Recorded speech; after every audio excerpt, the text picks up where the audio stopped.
Bonjour, à toi entrepreneur, indépendant ou freelance. Alors aujourd'hui, on va se poser à travers notre vignette la question suivante, c'est comment choisir son club d'affaires ou réseau d'affaires. Voilà, donc cette question-là, avant de l'aborder, on va d'abord revenir d'abord sur ce qu'est un réseau d'affaires. Alors, donc si tu es bien entrepreneur indépendant ou freelance, forcément la question a dû se poser à toi, c'est comment trouver donc de nouvelles affaires, de nouvelles missions, etc., etc. Alors généralement, qu'est-ce qu'on fait? On fait soit de la prospection, sachant que ça ne s'oppose pas. Donc soit on fait de la prospection active, dès que c'est qu'on prend son téléphone et qu'on va chercher donc des nouveaux clients. On peut aussi, et c'est aussi en complément, mettre à jour sa fiche LinkedIn et être actif pour, pourquoi pas, se faire remarquer par des potentiels futurs clients.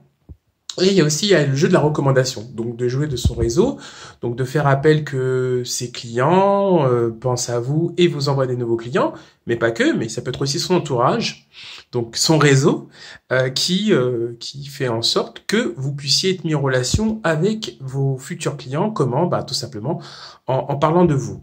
Et il y a un système qui s'appelle un réseau d'affaires, donc je suis le président. Le système, il est le suivant, donc vous intégrez un club d'entrepreneurs, donc des gens comme vous, qui se réunissent régulièrement. Alors, selon le réseau d'affaires, on y reviendra, mais c'est régulier, donc ça va être, mettons, une fois par semaine, comme une fois par mois, ça dépend du réseau d'affaires.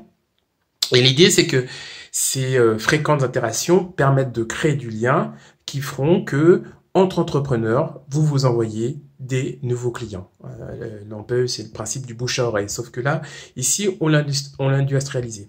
Alors, une des questions qui se pose souvent par rapport aux entrepreneurs que je rencontre, voilà, c'est en gros, c'est est-ce que moi, par rapport à mon activité, est-ce que c'est intéressant pour moi d'intégrer un réseau d'affaires et pas que celui du Workir? La réponse, je vais vous donner une réponse de Normand, ça dépend. Si vous êtes sur un secteur plutôt de volume, où il vous faut beaucoup de clients, je sais pas, je dis une bêtise, vous êtes vendeur de bonbons, le bonbon il est à 5 euros, bon, même si on vous envoie des clients, il vous en faudra beaucoup pour pouvoir rentabiliser votre cotisation. Encore que si vous avez envie juste de ne pas être seul dans votre activité, ça peut être une excellente raison. Mais si l'objectif, c'est d'avoir du business et que voilà la cotisation que vous avez à payer ne soit pas un sujet, c'est clair que si vous êtes sur un marché de volume avec un faible montant de transactions, ça va être délicat. Mais si par exemple vous êtes un entrepreneur qui vendait des solutions SaaS, donc c'est-à-dire le logiciel dans le nuage, dans l'internet, avec des solutions donc le SaaS, c'est quoi? C'est une solution que vous utilisez via internet, vous l'installez rien sur l'ordinateur et vous faites usage du logiciel, comme par exemple Yahoo. Yahoo, c'est un système en SaaS. Vous avez une boîte mail, mais qui n'a rien installé sur votre ordinateur. Voilà. Donc, vous avez des sociétés qui proposent des solutions qui coûtent à peu près 100 euros par mois. Bon, là, on peut imaginer que si on vous envoie 2-3 clients de manière assez régulière, voilà, la cotisation qui est en moyenne 1000 euros dans un réseau d'affaires par an, ça peut être rentabilisé. Voilà. Mais si vous êtes sur un faible montant de transactions, typiquement, si vous êtes un thérapeute et que vous facturez, je sais pas, j'ai une bêtise, allez, 50 euros par client, vous voyez la limite à laquelle on arrive. Alors après, vous pouvez être un thérapeute qui proposait des offres pour les entreprises. Si vous avez des offres de groupe, qui est fait pour les entreprises, là, effectivement, vous avez un sujet. Donc, de manière générale, il faut comprendre que c'est quelque chose qui s'étudie, mais si vous êtes sur sur une transaction qui s'élève à plus d'une centaine d'euros par mois, c'est très intéressant pour vous. Voilà. C'est pas tellement le secteur B2B, donc business to business ou B2C qui va faire la différence, parce que j'ai par exemple des agents immobiliers. Un agent immobilier, il vend des biens immobiliers, des appartements, des maisons. Bon, il a un montant de commission. Si vous en faites une, il peut être bien pour 1 an, 2 ans. Voyez. Donc voilà. Ensuite, la seconde question qui va se poser, c'est quels seraient les autres critères. Voilà, votre activité est faite, vous permet d'intégrer un réseau d'affaires. Très bien. Maintenant, les autres questions qui peuvent se poser et que je vous invite à regarder. Déjà, les horaires. Entre si c'est 7h30 du matin ou si c'est plutôt le soir, c'est des choses à regarder.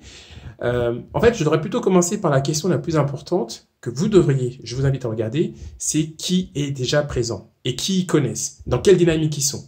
Parce que si vous avez par exemple, j'exagère quand je dis ça, mais une bande de vieux notaires, ok, ils connaissent tout Paris, ou toute la ville où vous vous trouvez, mais qui ne sont pas prêts à partager leur carnet d'adresse, voyez les limites. Donc il faut voir déjà s'ils sont ouverts à ouvrir leur carnet d'adresse, s'ils sont dynamiques, si c'est des gens qui ont tendance à rencontrer du monde, et s'ils ont bien compris votre activité. Donc pour cela, une fois que la réunion est terminée, parce que c'est délicat de comprendre ce genre de choses pendant les matinales ou les déjeuners ou l'afterwork, donc appelez-les à côté, essayez de les voir. Vous avez identifié 2-3 personnes qui sont en synergie avec votre activité, vous les appelez, vous prenez contact avec eux, voilà, prenez un petit échange de manière générale, comment ils fonctionnent, voilà. Et normalement, avec le fit ou pas que vous pouvez avoir une idée, voilà, de comment va se faire votre intégration, parce que l'intégration va être importante. C'est un peu ça qui va déterminer si vous aurez plus tard du business. Voilà, donc je dirais que les horaires, c'est important, le tarif, c'est important, mais il faut être attentif à qui est dans le groupe et quel est leur carnet d'adresse et s'ils sont prêts à l'ouvrir. Voilà. Et ensuite, pour terminer, ça va être très rapide. Hein. Voilà, pour comment optimiser votre présence au sein d'un réseau d'affaires, ben, évidemment, essayez d'être là le plus de fois possible. Si vous ne pouvez pas être là, ben, essayez de voir en aparté les autres personnes du groupe et donner. Voilà. Vous ne pouvez pas être dans une logique de vous mettez les pieds sur la table et vous attendez qu'on vous apporte du business. Si vous voulez qu'on vous apporte, il faut d'abord donner. Donc, je récapitule.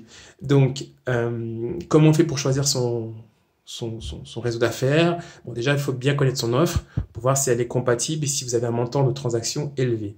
Ensuite, deuxième règle, quels sont les critères à regarder? Tout simplement les autres membres, hein, voilà, et essayez de vous isoler avec eux, de discuter avec eux pour voir si vous pouvez identifier des synergies fortes et aussi une ouverture quand alors voilà, vous transmettre des contacts intéressants pour votre business. Et ensuite, pour terminer, pour optimiser donc votre présence au sein d'un réseau d'affaires, c'est quoi? Donner. Donc, dès que vous pouvez apporter du business. Alors, le business, on peut le trouver n'importe où. Ça peut être des amis, des contacts. C'est pas que des contacts professionnels, parce qu'évidemment, il y aura des contacts professionnels, mais ne vous arrêtez pas à ça. Voilà. Donc, c'est terminé sur comment choisir son réseau d'affaires. On se retrouvera plus tard, demain. Ou après-demain, selon que le moment donné où vous vous reconnecterez sur notre chaîne YouTube parce que vous vous êtes abonné. Évidemment que vous vous êtes abonné à YouWorkHere et évidemment que vous avez liké cette vidéo. Voilà. Sur le reste, je vous souhaite une très bonne journée, bon bis et à bientôt.